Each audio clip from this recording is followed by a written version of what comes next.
गोंदिया कोहमारा राज्य महामार्गावर असलेल्या पाटेकुरा गावात एसटी बसचा थांबा देण्यात यावा यासाठी परिसरातील 5 गावातील लोकांनाही रस्त्यावर येत बस चालकांना बस थांबवण्याचं पत्र दाखवत बस थांबवण्याची विनंती केली।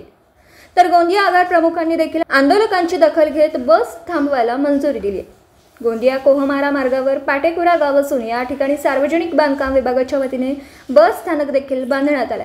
मात्र एसटी बस या ठिकाणी थांबत नसल्याने परिसरातील 5 गावातील लोकांना 5 किलोमीटर अंतरावर असलेल्या डवा गावात थांबून पाटेकुरा गावात यावं लागतं। सोबतच गावातील शालेय विद्यार्थ्यांची माना विकास योजनेची बस सुटली तर विद्यार्थ्यांना देखील लिफ्ट घेत किंवा काळी पिवळी वाहनाने प्रवेश करून शाळेत जावं लागतं। या संदर्भात 5 गावातील सरपंचांनी वर्ष 2023 मध्ये आगार प्रमुख गोंदिया यांना पत्र दिलं असता बस थांबायला परवानगी मिळाली। तसा आदेश देखील चालकांना मिळाला, मात्र तरी देखील बस थांबत नसल्याने नागरिकांनी आज रस्त्यावरून जाणाऱ्या एसटी बस चालकांना आगार प्रमुखांचं पत्र दाखवत बस थांबवण्याची विनंती केली। तर यापुढे नियमित बस थांबली नाही तर तीव्र आंदोलन करू असा इशारा गावकऱ्यांनी दिला। तर यापुढे पाटेकुरा गावात नियमित बस थांबेल अशा सूचना आगार प्रमुखांनी बस चालकांना आणि वाहकांना दिल्यात। त्यामुळे पाटेकुरा गावात नियमित बस थांबल्या तर शाळकरी विद्यार्थ्यांसह इतर नागरिकांना देखील त्रास सहन करावा लागणार नाही। गोंदियाहून प्रतिनिधी अमरदीप बडगे। काय नाव तुमचं? इकडे समोर बघा। मी वायके चौबार सचिन हायस्कूल पाटेकुरामध्ये कार्यरत आहे। मला दररोज अर्जुनीवरून अपडाऊन करावं लागते। पण ह्या पाटेकुऱ्याला सडक अर्जुनीवरून पाटेकुरा ह्या ठिकाणी म्हणजे अपडाऊन करावं लागते आणि पाटेकुरा ह्या गावामध्ये मोठी 5 ते 12 ची ज्युनियर कॉलेज म्हणजे हायस्कूल ते ज्युनियर कॉलेज पर्यंत वर्ग आहेत आणि विद्यार्थ्यांना सुद्धा पळसगाव मुतोली मोंगलेवरून विद्यार्थी येतात आणि ह्या ठिकाणी बस थांबा नसल्यामुळे खूप अडचण होत आहे। तसेच आजूबाजूचे जे परिसरातली लोक आहेत त्यांना सुद्धा फार त्रास होत आहे बस थांबत नसल्यामुळे आणि त्यासाठी हे बसचं आंदोलन करण्यात येत आहे। आणि म्हणून कृपा करून महाराष्ट्र शासनाने ग्राम पाटेकुरा येथे बस थांबवण्याची कृपा करावी ही विनंती त्यांच्याकडे करण्यात येत आहे। माझे नाव राजेंद्र रतिराम आरसोडे।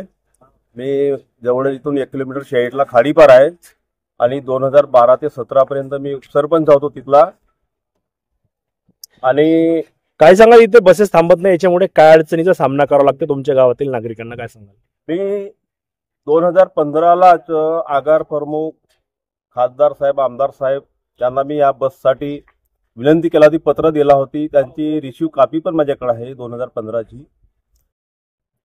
जे डॉक्टर बाबासाहेबांनी आम्हाला जे शिक्षणा महत्व दिलेलं आहे, शिका आणि संघर्ष करा संघटित व्हा, त्या माध्यमातून आज इथला विद्यार्थी जे 5-6 गाव आहेत आपले गोंगले खाडीपार पाटेकुरा दोडक जांभळी भुसारी टोला या गावचे विद्यार्थी 15-20 किलोमीटर सायकलला इथून जात असतात, काही पायी जातात, त्यांना प्लेट सुद्धा मिळत नाही अशी अवस्था आहे। आपल्या या डोक्यावरून एक बस चालत आहे पण ते बस या ठिकाणी थांबत नाही, त्यांचा आम्हाला बहुत खंत आहे। नक्कीच बोल, काय मागणी आहे आता आम्हाला इथं मागणी एकच आहे की आम्हाला बस थांबली पाहिजे। आज काय विनंती केली आहे बस चालकांना तुम्ही? बस चालकाला विनंती केलेली आहे की आम्हाला आगार प्रमुखांनी मान्यता दिलेली आहे, त्या आधारित आम्ही त्यांना एक विनंती करून की तुम्ही या ठिकाणी बस का म्हणून थांबवत नाही अशी त्यांना आम्ही विनंती करत आहोत। यापुढे जर नियमित बस थांबली नाही तर काय करणार आहात? आम्ही या ठिकाणी चक्काजाम आंदोलन करणार आणि सरकारची नींद खराब करून देणार। माझं नाव प्रशांत मल्लेश बालसनवार, मी ग्रामपंचायत पाटेकुरा इथला सरपंच आहो। काय सांगाल कुठल्या मागण्यांसाठी या ठिकाणी आपण बसवाल्यांना विनंती करता थांबवू?